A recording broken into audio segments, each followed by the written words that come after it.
guys! Na-miss niyo ba ako? Miss niyo ba yung travel vlogs ko? Ako din, na-miss ko rin kumala eh. After namin mag-Christmas sa Tagaytay, kami Lim family, punta naman kami sa Bolinao. With Francisco family, sa side ni Mami. 6 hours ang biyahe namin. Ang layo pala nun. Dito kami nag-check-in sa Hotel G.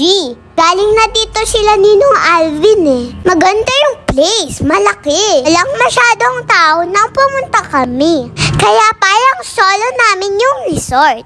Merong swimming pool, marami din cottages. Hi! Andito kami sa beach. Together with my lolo. Ay, eto nga pala yung mga tita ko at cousin. Siya naman ang lola ko. Grandmother siya ni Mami. Very sweet siya sa akin. Ito yung room namin. Yung iba, nasa first floor. Eto, naglaro pa kami ni Kuya. Ato, Kuya! Ito nga pala yung beach. Napakaganda. Mas lalo pa yung buhangin. May malalaking bato dito sa gilid. Kaya pwede ka mag-picture-picture dito. Ganda ng view! After namin mag-lunch, nag-swimming na kami sa pool. Look at the pool, guys! So nice! Nag-picture-picture kami dyan. Ganda kasi ng view.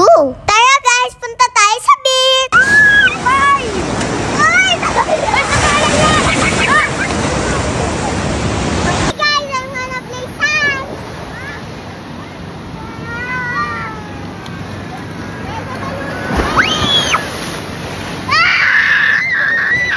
Bumalik ulit ako sa pool.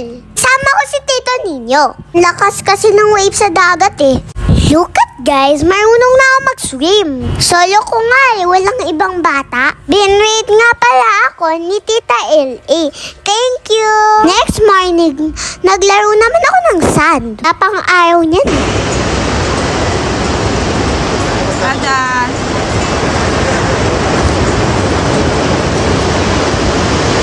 Then ito, nag-breakfast na kami ng family ko. Buffet nga pala yung breakfast nila. Ang sarap kumain. Ito yung view namin.